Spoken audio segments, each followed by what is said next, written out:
অত্র এলাকায় মহিলারা বাড়ি বাড়ি গিয়ে জামাতে সালাতুত তাসবিহ নামাজ পড়ে, তাদের নামাজ হবে কিনা?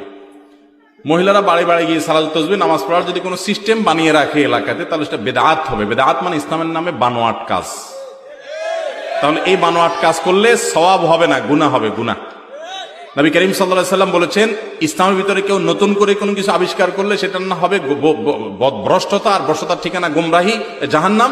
অতএব বেদাত করলে তার ঠিকানা কি হবে? জাহান্নাম হবে। খবরদার। নফল নামাজ আপনাকে সালাতুত তাসবিহ জামাতের সাথে পড়ার নির্দেশ কোথায় দিয়েছে? কোরআন হাদিসে কোথাও নেই।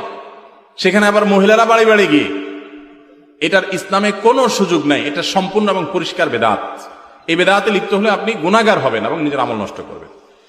আমি একজন নবমুসলিম, আমার যাকাত, ফিতরা, সাদাকা ইত্যাদি আমার অমুসলিম গরিব আত্মীয় স্বজনকে দেওয়া যাবে কিনা? প্রথম কথা হলো, অন্য ধর্মের মানুষ গরিব হলে তাদেরকে সাহায্য সহযোগিতা ইসলাম করতে বলে, করা যাবে, কোনো অসুবিধা নেই। আমরা আমাদের আসুন্নাহ ফাউন্ডেশন থেকে অনেক এই বন্যার সময় ত্রাণ ইত্যাদি আমরা সেদে সেদে অমুসলিমদেরকে দেই। আমি সিলেটে গেছি ত্রাণ দিতে, আমি শুনলাম একটা গ্রাম হিন্দু গ্রাম, আমি বললাম ওই গ্রামে ট্রলার ভিড়াও আগে, সেখানে আগে দিব। আমি নিজে ঘরে ঘরে গিয়ে পুরো ত্রাণের বস্তা তাদেরকে দিয়ে তারপর অন্য জায়গায় গেছি। কারণ অন্য ধর্মাবলম্বী তারা যেন এটা না বুঝে যে ইসলাম আমাদেরকে বলছে শুধু আমাদের চিন্তা করতে। আমরা অন্য ধর্মের মানুষ তো পরের কথা, কুকুর বিড়াল আল্লাহর সৃষ্টি যে কোনো প্রাণীর জন্য আমাদেরকে খেদমত করতে বলা হয়েছে। তাহলে তারা তো মানুষ, তারা তো আমাদের জাতি ভাই, আদম সন্তান ভাই, সেই হিসাবে ভাই। সো তাদের জন্য আমরা অবশ্যই দান দক্ষিণা করব। কিন্তু যাকাতের টাকাটা নির্দিষ্ট খাত আছে, ওই খাতেই ব্যয় করতে হবে। যদি অন্য ধর্মাবলম্বী কাউকে যাকাতের টাকা দেন এই আশা যাতে করে তিনি ইসলামে আসবেন, অথবা তাকে মনোরঞ্জন করলে ইসলাম মুসলমানদের উপকার হবে, তাহলে সে উদ্দেশ্যে দিতে পারেন, যদি এটা নিয়ে আমাদের ইখতিলাফ আছে। অতএব আপনার মা, আপনার আত্মীয় স্বজন কাউকে যদি গরিব হয়, মা তো না, আত্মীয় স্বজন গরিব যদি হয়, তাহলে তাকে যদি আপনি যাকাতের টাকা দিলে সে মনে হয় যে তাকে হেদায়েতের আশা করেন, তাহলে অনেকগুলো আমাদের মতে সেটি জায়েজ আছে।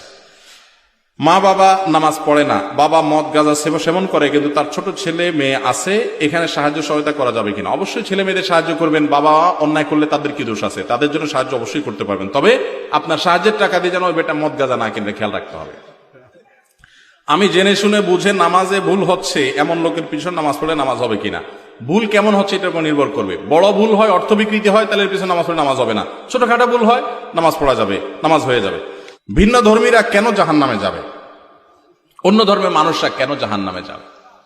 এখন আমার প্রশ্ন হলো, অন্য ধর্মের মানুষরা তারা কি জান্নাত বিশ্বাস করে? বোঝেন নাই কথা? যে মুসলমান না সে কি জান্নাত বিশ্বাস করে? তাহলে আপনি তাকে জান্নাতে নিতে চাচ্ছেন, যে একজন মানুষ অন্য ধর্মের কিন্তু মানুষটা ভালো ছিল, সে কারোর ক্ষতি করে নাই, তিনি এই লোকটা কেন জান্নাতে যাবে না? আমার প্রশ্ন হলো, যে যেটা বিশ্বাস করে না তারা যদি টাইনা ওই জায়গায় নেওয়া হয়, তার প্রতি সুবিচার হবে না অবিচার হবে? বুঝেন নাই কথা? একজন একটা বিশ্বাস করে না, তারা জোর করে টেনে ওখানে নিলেন, এটা কি তার প্রতি সুবিচার হবে না অবিচার হবে? তো যে জান্নাত বিশ্বাস করে না, যে আল্লাহরে বিশ্বাস করে না, তাহলে তার জন্য আল্লাহর কাছ থেকে আপনি জান্নাত আশা করেন কোন যুক্তিতে? বুঝেন নাই ভাইরা আমার? জান্নাত তাদের জন্য যে